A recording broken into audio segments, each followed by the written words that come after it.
Welcome to the Futurist Society podcast, where we delve into the latest advancements in technology, science, and culture. From discussions on the latest breakthroughs in AI, biotechnology, and space exploration, the Futurist Society is your window into all of the awesomeness that the future holds. Get ready to be informed and inspired as we consider the positive impact of emerging technologies on humanity. Without further ado, welcome your host, Dr. Awesome.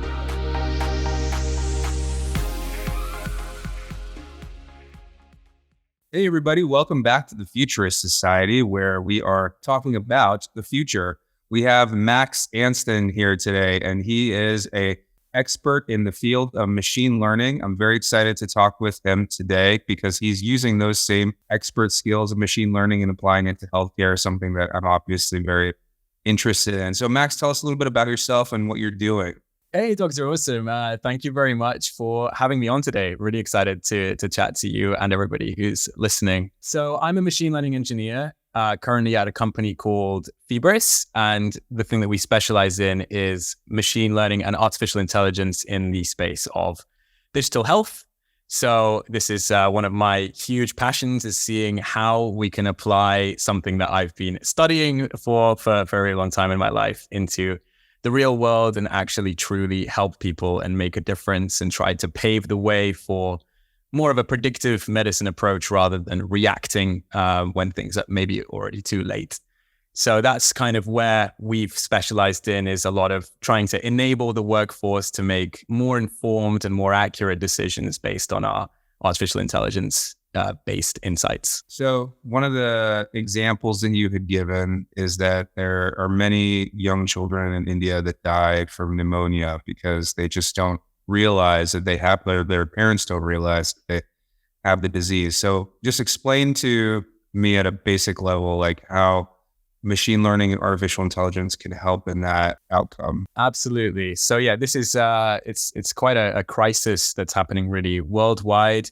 And it especially affects populations that don't have immediate access to a doctor. It's something that's really sits with our CEO as well. It's one of the reasons that sparked her to found the company in the first place. And what machine learning can do is you can, instead of having to go immediately to a doctor who's the only one who necessarily has all of the equipment to record all of the key biomarkers, extract information from those, and then make decisions, and they're already overworked, they're having to see too many people at once, etc.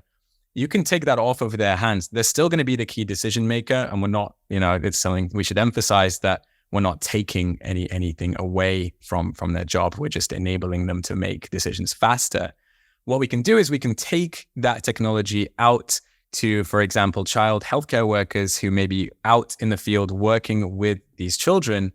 And those devices can be things like a pulse oximeter. So for anyone who doesn't know, that's something that, attaches to your finger and gets your oxygen saturation levels. You can get a blood pressure cuff. You can get a digital stethoscope, things like this. These are all things that we'll be having in our kit. And they can then, with quite minimal training, connect those up and, go to the child, connect this child up to this equipment. We then have a mobile app that extracts all of those, like the signals from those devices via Bluetooth, and use the AI magic to basically get a lot of the insights. For example, from the stethoscope, you can get key lung sounds. So there might be lung sounds like crackles and wheezes that you might hear in those audio recordings that are very indicative of something potentially going wrong and maybe leading to pneumonia.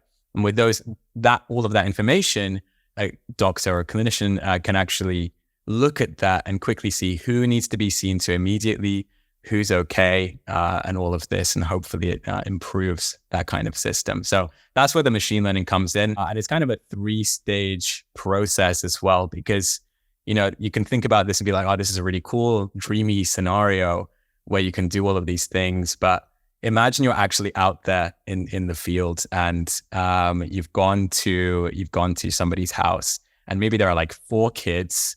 They're all screaming and crying and just not wanting to do any of this. They're all wanting to like play or whatever.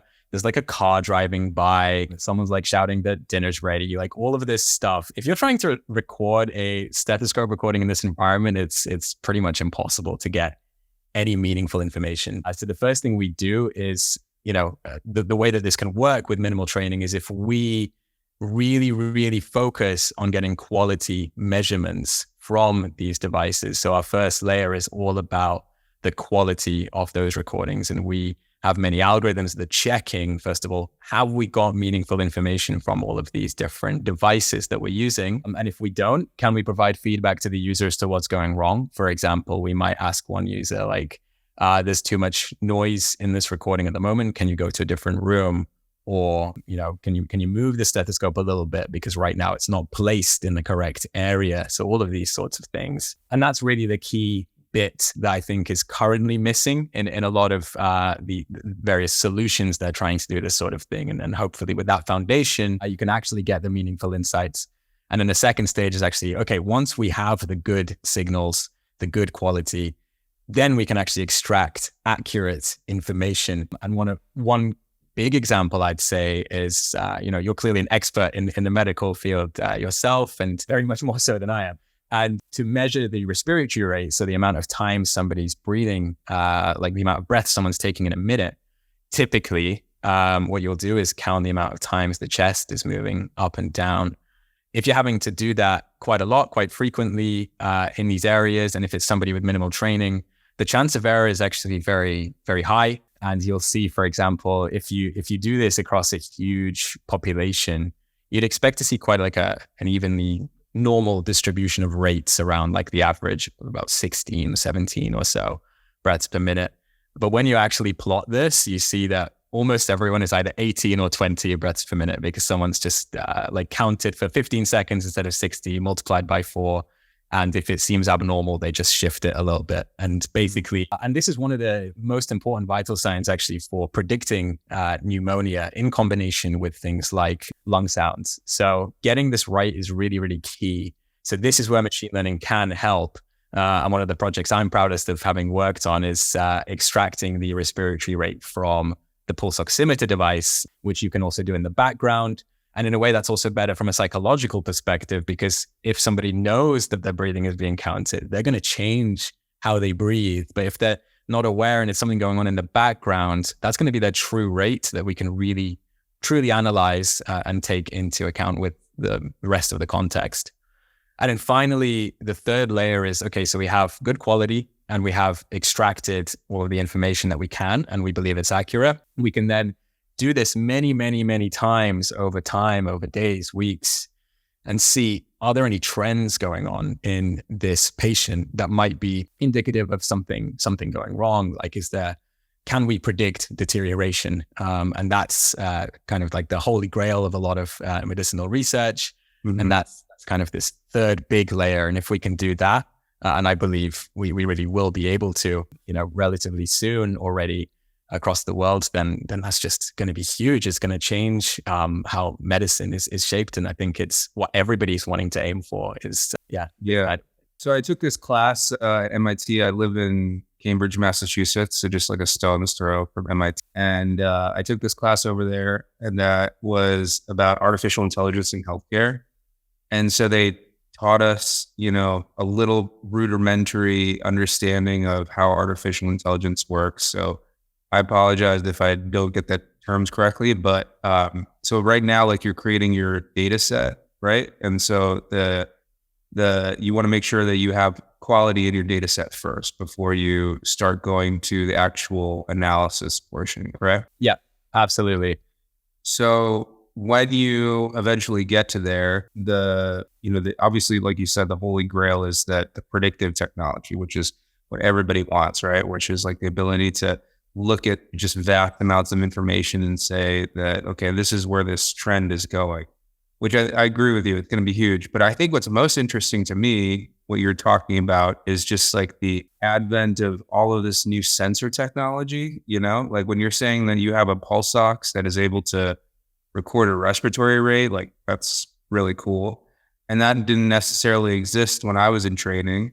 And also, there's so many other sensors that are existing now. Like, for example, you have a phone, right? And that phone can measure where you're going, how many steps that you've taken. Like, we have only yet to tap into the amount of information that we could could glean from that. But, what is coming down the pipeline in regards to sensor technology that you're really interested in? Yeah, I mean, it's such a fascinating area, especially right now. It's exactly what you're saying.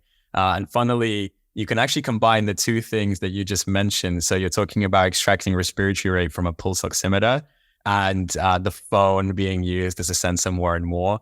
I don't know if you know this, but actually the phone it has a very similar technology to a pulse oximeter in terms you can measure the amount of a light that's being passed through or reflected. Right. And this is kind of how a pulse oximeter works. It's either transmission or reflectance technology, and it's all to do with like how much light is being absorbed or reflected. And basically, people have also been able to extract respiratory rate from the phone. So you can literally just hold the phone to your face or to your hand or something like this, and you can suddenly get your vital signs.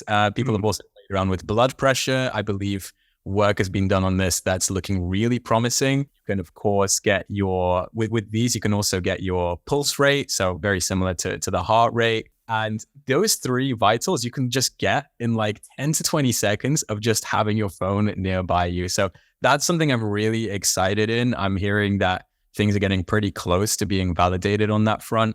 So suddenly anyone in the world can just do a spot checkup on themselves and be like, who has a phone, of course, and suddenly just check on themselves and with minimal training, if the correct machine learning algorithm has been used on good data, they can get some pretty great results out of that, I believe, pretty soon. So I'd say that's something that's exciting me right now, is exactly what you've said with phones, that we're tapping into that more and more. And I really think this PPG, so the signal that's produced it's called a photoplethysmogram, and it's the PPG for short. I'm not going to say that many times.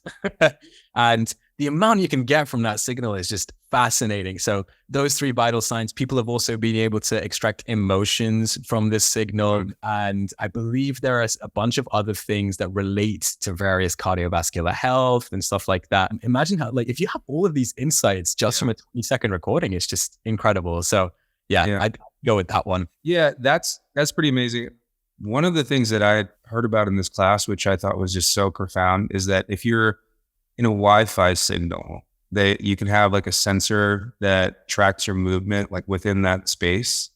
And so, for example, like Parkinson's patients, as they progressively decline in the amount of movement, and that their Parkinson's is worsening or getting better or whatever, so that they can track the drug response to the Parkinson's medication by the movement, like when they're in their own house. And I was just like, it blew my mind, because when you think about it, like that's just one sensor that they're developing right now. The ability for us to record all of that data, to me, I feel like is like the big revolution. Like AI is great. Don't get me wrong, that it's going to have to be amazing to analyze all that data. But the acquisition of data, I think we're just like in a totally new frontier with that. There's so many different things coming out. Like the EKG came out for the iPhone iWatch like just a few years ago. Who knows what else they're going to come out with. So I don't know if you knew of anything else that's coming down the pipeline that's like really interesting to you. But I feel like that one is going to be really cool. The ability to, because movement throughout the day is indicative of so many different things. Like depressed people don't move as much as like when they're happy, And anyway, that's just something that blew my mind that's coming down the pipeline. I know that that's very similar to what you're working on. So I didn't know if you had any insight into other things that were particularly interesting. Yeah, that's incredible to hear about. I haven't heard about this insight before, and it just adds to the excitement about this whole industry, I think. I'm trying to think at the moment. I do believe that, we still have so many untapped things. And what you've said, I think, is also really true, that I believe that it's kind of an exponential thing that's happening right now, that we're getting these sensors that have been able to be trained on data and give you meaningful insights, but they're collecting more data now that we have them all. And as a result, you get more training data, and it's going to be more and more and more in depth, because the more data you get over a wider demographic of patients, the better it's going to be, the more biases are going to be reduced, and all of these sorts of things. So it's a general answer, but I'm excited about all of the technologies, I would say, that already are in existence becoming more and more accurate because of the fact that they're also gathering data at the same time. And it's a really cool play of those two things. I'll have a think in the background if I can think of more sensors, and I'll get back to you.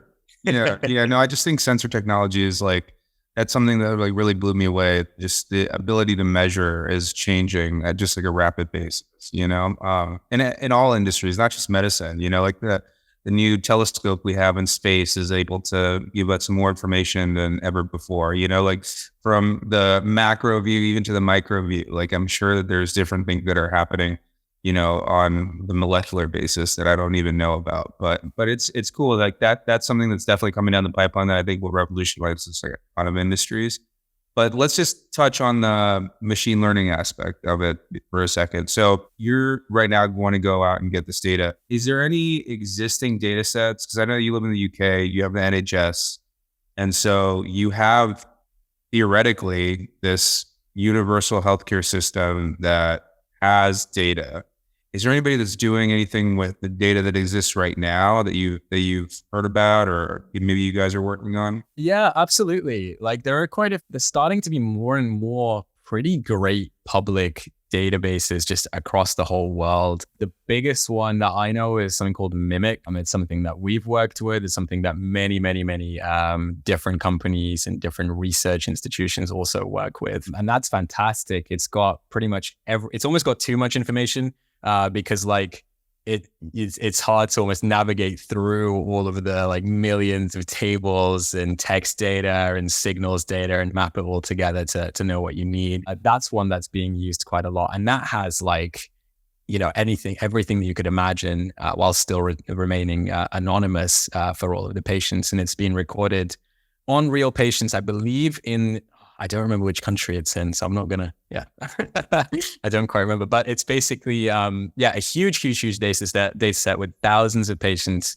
Many of them have been connected to various machines like the pulse oximeter. So it's very useful for us, or like blood pressure monitoring and respiratory monitoring. It's like done to a very accurate degree. And suddenly you have like loads of signals done all in parallel, combined with their medication status and history, all of their various preconditions. And everything here leads to a picture where you could basically plot out what is happening to that patient and what's happened to them over time. And suddenly, with that data, you can create predictive algorithms. You can figure out, okay, so, the tricky part here is defining what is deterioration so that you can predict deterioration. But if you're able to come up with various definitions of that, you can pinpoint those parts in these various signals and see, okay, like this is where this patient is about to potentially deteriorate. This is someone that we need to highlight to the system. So things can be done right now by anyone. Anyone can access all of this really cool data. I know that there are a bunch of other data sets as well. In terms of the ones in the UK, a lot of the stuff we do is actually on our own data. We found that there aren't many existing data sets in the UK that you can just use off the shelf for very specific purposes. But I do believe that more and more of that will become available. And especially if you use things like electronic health records, they're like everywhere. They're very, very abundant. So I think there are many aspects that people can touch on and make improvements. Yeah, total side topic. But how do you feel about the NHS? I think that it's every time I have the opportunity to talk to somebody that is from another country, like I was talking to a researcher from Australia the other day, and she loves the universal healthcare. And we obviously don't have it here in the States. And, I've heard pros and cons, but just, are you a fan? So I love the NHS for a lot of things. I think it's an incredible idea, definitely. I think most people would agree right now with the execution of it, just through systemic issues, not through the fault of the NHS, but more through like funding issues and things like this, are causing a lot of strain, which means a lot of delays happen. And so but the amazing thing is anyone can be seen, and that's something that really is incredible. Like, in the theory is that, everyone kind of looks out for each other through this whole, if the whole funding system is in place correctly. And I absolutely love that. It's something I cannot support enough. I do think it needs a lot of help.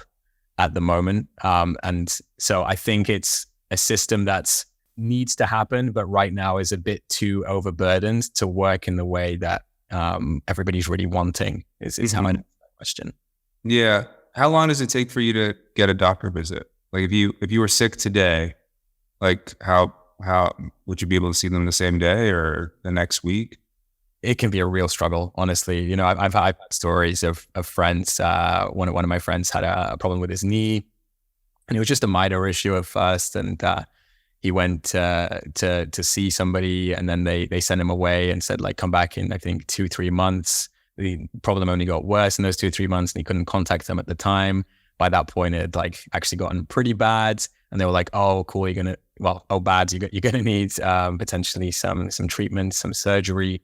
They booked that in 3 months later. The surgery, unfortunately, didn't go fully to plan as well. So then he had to go again, I think 3 to 4 months after that. So actually he was in trouble for over a year in the end. So it can be pretty bad. This is one of the worst cases. I wouldn't say this is always the case. But we do have, I guess it's like the thing that, I don't know if everyone knows this, but yeah, the UK, I guess, is kind of known for, at least between us, that the NHS can be very, very slow unless you have an emergency. Yeah, I think that those problems exist in the US too. You know, it depends on what exactly that you're looking for. You know, there's plenty of people who have delays with their medical care here as well.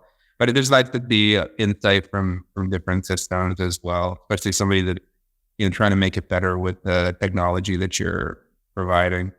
Okay, so coming back to machine learning for a second, like let's zoom out and say you have all this different data, you have all this artificial intelligence is happening. You know, where do you see the end goal for this? Like, is it more of like a triage system where the most worst cases get flagged and then go see a physician?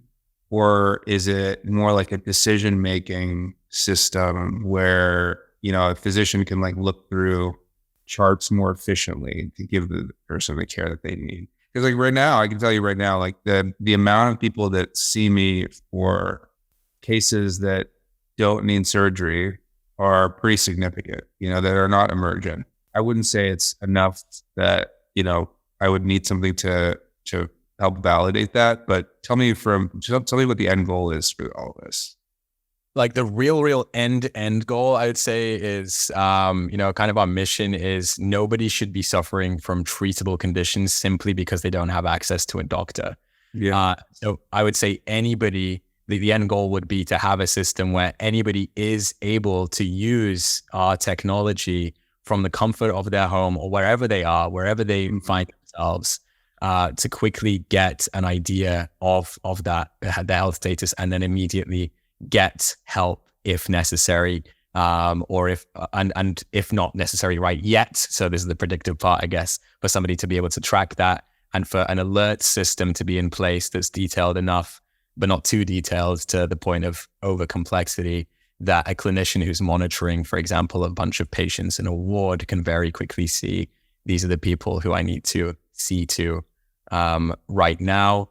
But also I would say it's a combination. It's like helping clinicians make decisions to I would say overall it's helping a clinician to understand where they should be spending their time right now and with which patients, and where they can make that difference and right people in that moment.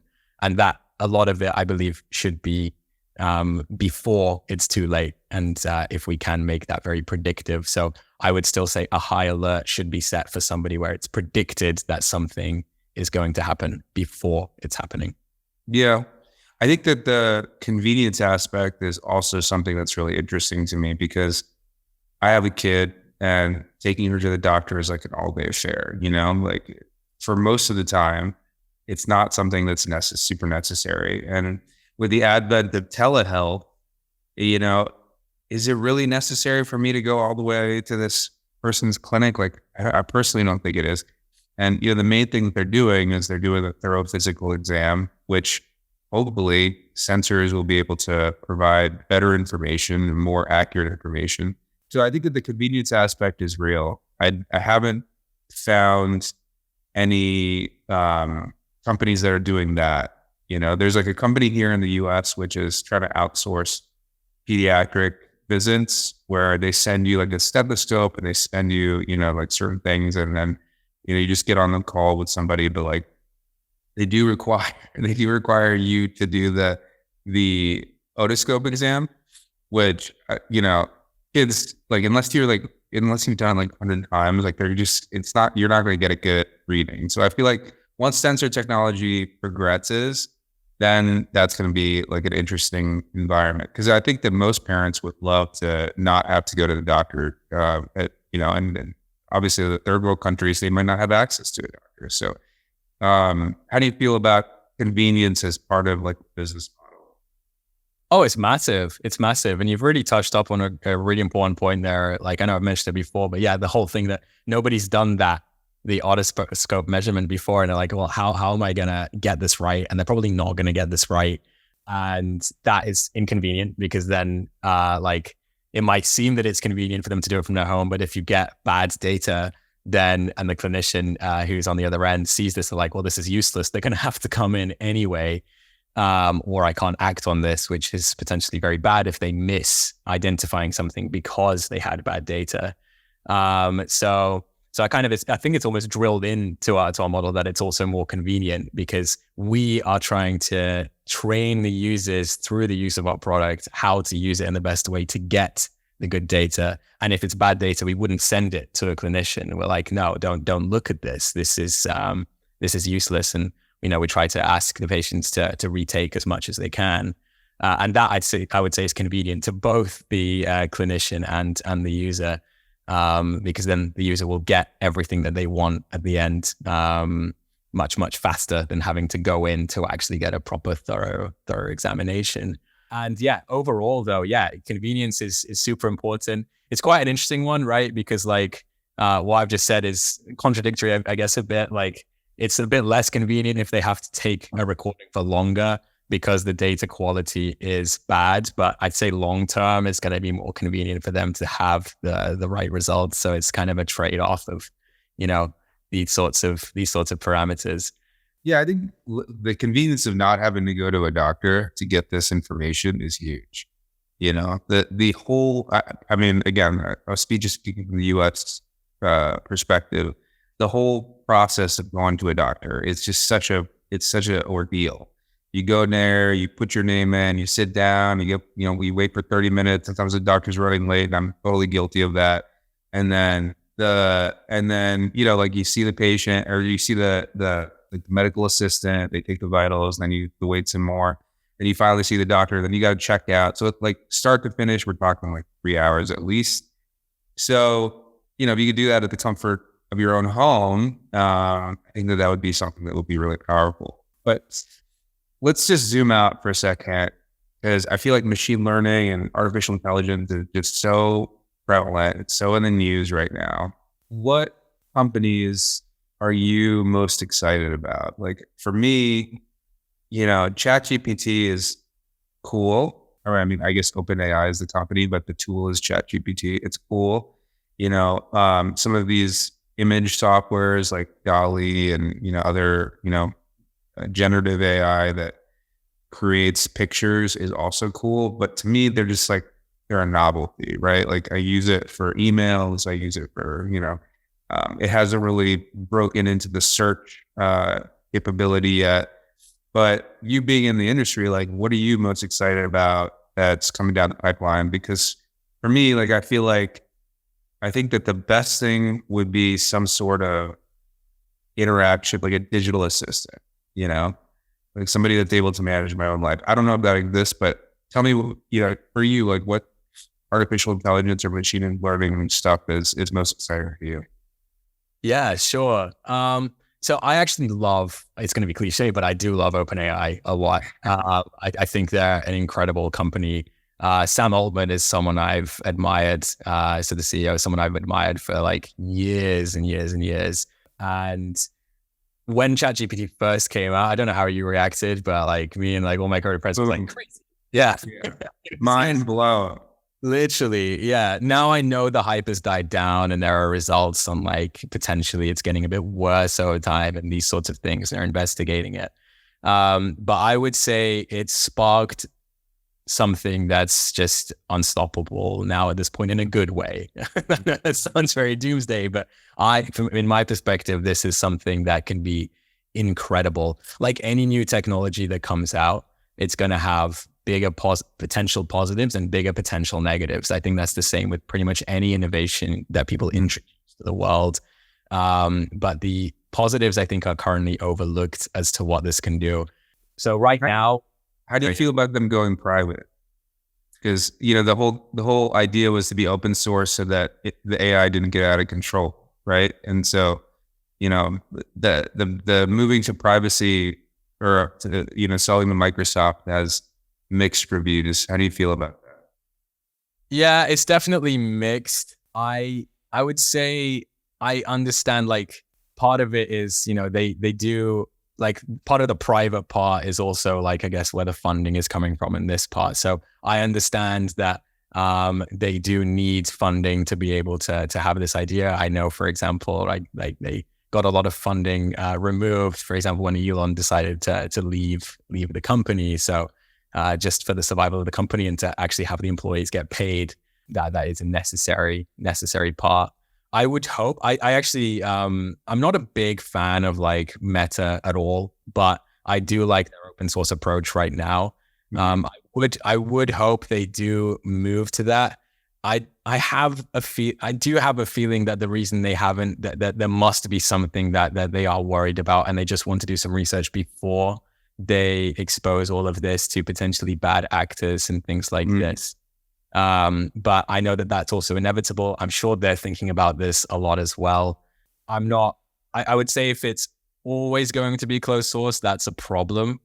But I feel like the fact that it's closed right now, there are potentially reasons that they're not necessarily wanting to discuss yet. And I trust that for the time being. But what I do like is that they did introduce this technology to the world. It was crazy. Like, I remember listening to an interview with Sam Altman being like, if we'd have just released GPT-7 without having shown anyone any of this beforehand, nobody would even know. Like, they wouldn't know. They haven't tested what it's like in the world and what people will do with it, how people will respond, how bad actors will perform with this thing, and all of this kind of stuff. So that's something I really, really love, is that they were the pioneers of releasing this and at least getting people to test it and use it and benefit from it in so many ways. And like, I use it so many days when I'm coding. Quite often, like, it's an incredible tool. So yeah, overall, I'm still optimistic that what they're doing is on the right track. But yeah, monitoring, I guess. What do you feel like the pessimism around AI is overblown? Like some of the, existential threat terminology, that kind of stuff. It's understandable why people would feel that way. And I think if I didn't know about the field at all, I'd probably be a lot more worried. I'm not going to necessarily say it's like overblown, because I think we should be concerned about all the various things. But what upsets me is the fact that we always have a negativity bias that's massive, and nobody's really talking about how incredible all of the things can be. Like, this is an incredible piece of technology. Like, everyone who's upset about it, they're also using it every day, or many people are, right?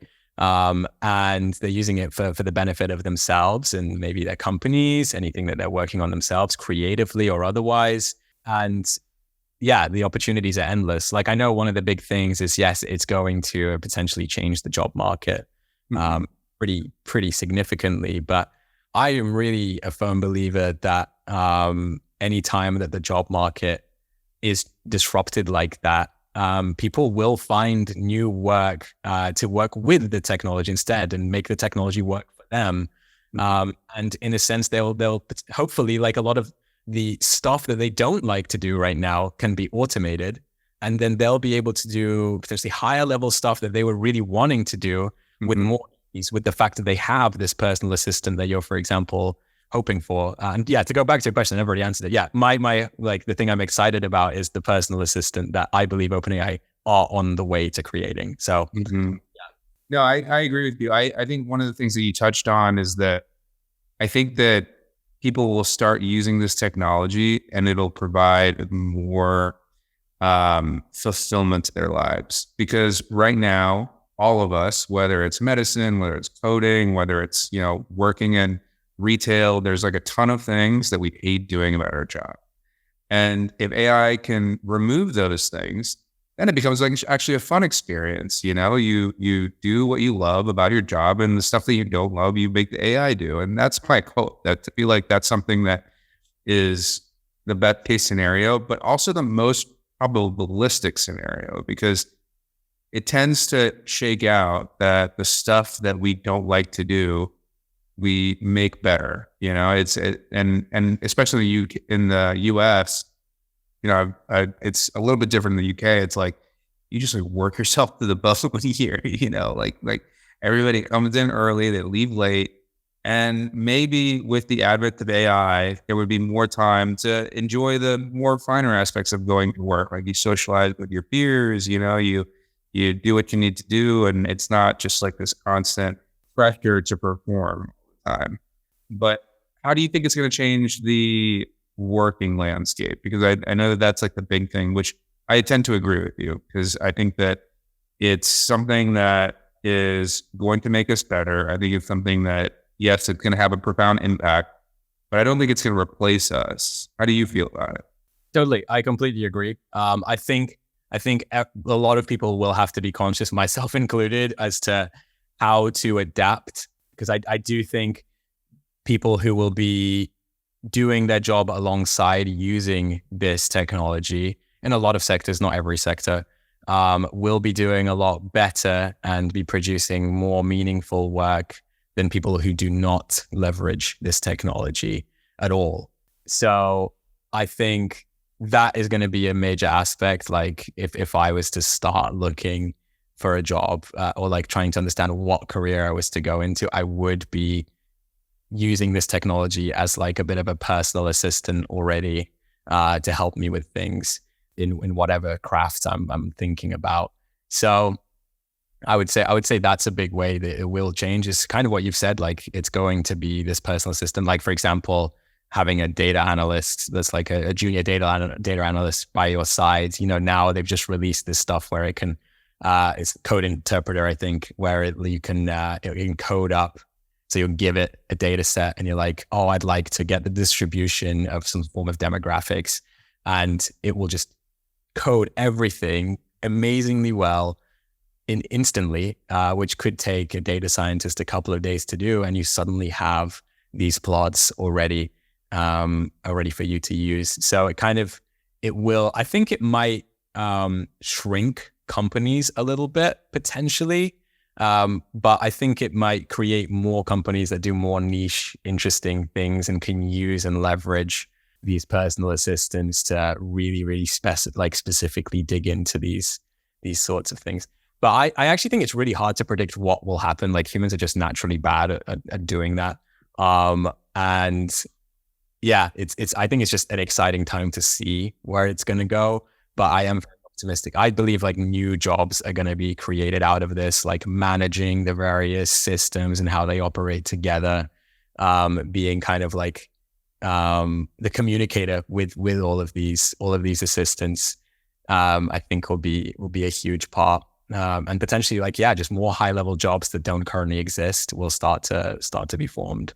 Yeah, I mean, I hope so. I think that that's something that's going to be really exciting. I think that especially the interaction with conversation as opposed to typing and stuff like that. I think that typing is something that we developed as the best possible way of interacting with a computer that we could think of. But speaking is something that we've been doing for literally almost our entire history. And like right now I see my daughter and she's able to interact with like our Google Assistant, and she's not even 2 yet, right?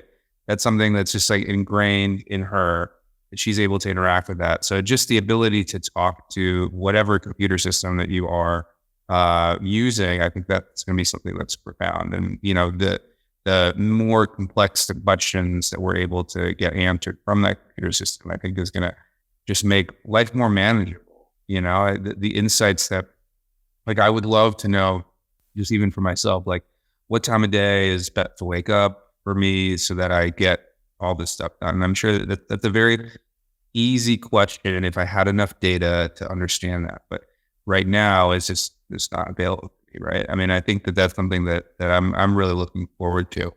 But listen, Max, we're getting to the end of our time, and with everybody that I speak with, I always ask them 3 questions at the end of our talk, just to get a little bit insight into what their vision of the future is, but also there are certain things that I was thinking about that I wasn't able to talk to you about because I wanted to stay on topic. So first thing that I ask every guest is, for me, a lot of my inspiration for doing this podcast, as well as giving people a hopeful sense of the future, is because of science fiction. Some of the best examples of our future possibilities come from science fiction. Like, I think about, Isaac Asimov's robots just being able to take care of some of these mundane tasks like watering plants and stuff like that. I want to live in that future, So where do you get your inspiration from? Because this is a very tech-heavy field that you're in, and I'm sure that there's some sort of things that you've either been exposed to or continue to expose yourself to that give you a little bit of inspiration.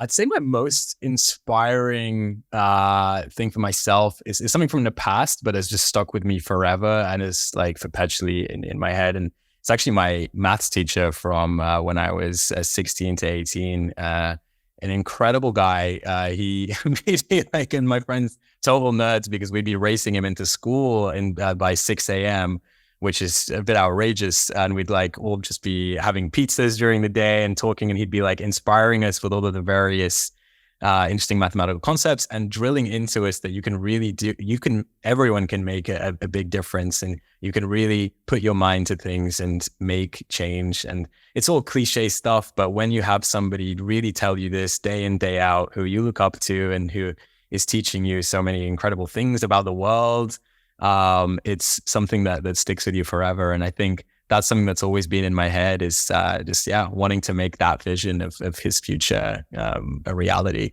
So I'd say that's a big source for me. That's cool. So actually that leads into my second question, which I was going to ask you, which is that, artificial intelligence and machine learning is such a popular field right now. If there's a young person that's listening to this podcast and they want to get involved with that, what would they look into, and what would they try to develop in themselves so that they can get into a similar field like yourself?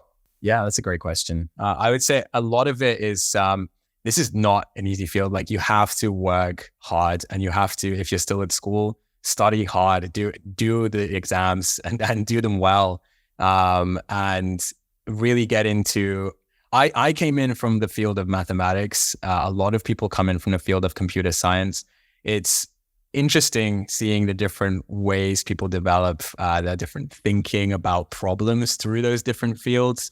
But I would say pursuing one of those two is a fantastic way in. If you do mathematics, there's going to be more of the theoretical perspective of how machine learning works altogether. And I think that would be phenomenal for anyone wanting to go into more of a research kind of field, where you want to make these algorithms better, more efficient, whatever it is. But if you're wanting to work in an industrial setting and apply these models to new exciting problems, I'd say pursue computer science. Do projects as well. Like, one of the best things you can do to start coding is to just code and figure it out along the way.